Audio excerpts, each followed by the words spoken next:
Hello, I'm Nuria Kearns. In the news this week, universal credit shambles, quiet budget for landlords, and best seaside investments. Once again, universal credit has come under heavy fire recently. The government scheme was described as an ill-conceived shambles by one national newspaper. And former Prime Ministers Sir John Major and Gordon Brown have suggested that should the government complete the rollout of the scheme, it will get a similar response to the poll tax, which provoked civil disorder and riots.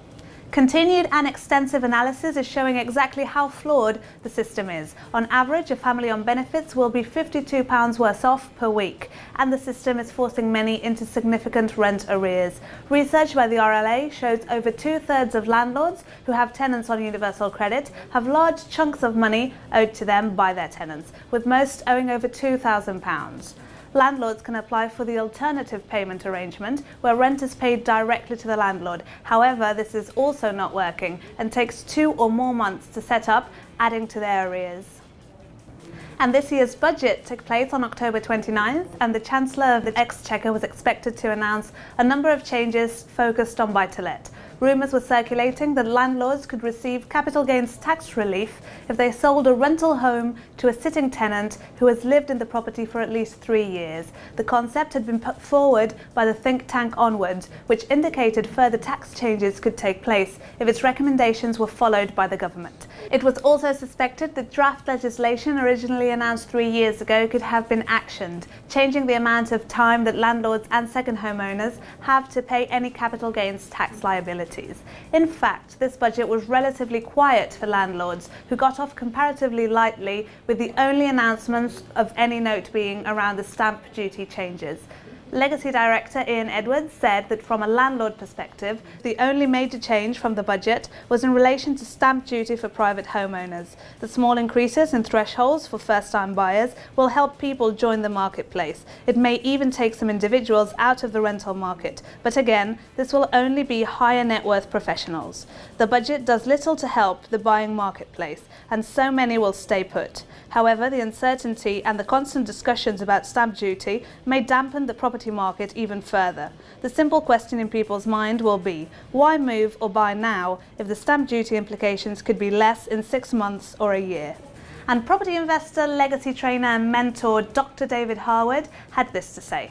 The new budget in 2018 actually doesn't affect landlords too much at all, because everything is rolling through from the previous years. We still have Clause 24 running through. Clause 24 is where we're being taxed more on our revenue, and we can't subtract the whole of the mortgage if we own a property in our personal name. So the issue of Clause 24 will continue to work through until 2020, but Mr. Hammond, in his great wisdom this year, decided to leave pretty much landlords alone, probably because he's already sort of conned out of us a lot of money in previous years.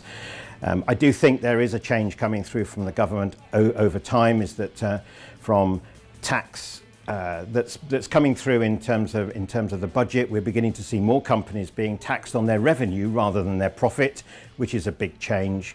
That's already happened to landlords, as you can see, because we're only getting that 20% relief off of the mortgage through the Clause 24.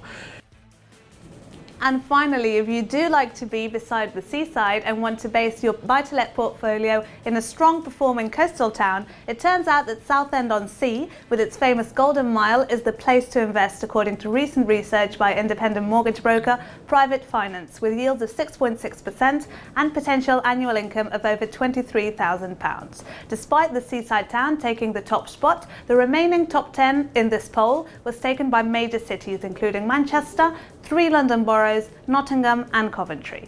Southend is growing in popularity because of its commutable distance to London, good airport links and of course its fresh sea air. That's all from me. As always, we'd love to hear from you, so let us know your experience, your thoughts with universal credit or the budget in the comment section below. See you next time. Go! Play it, Sam.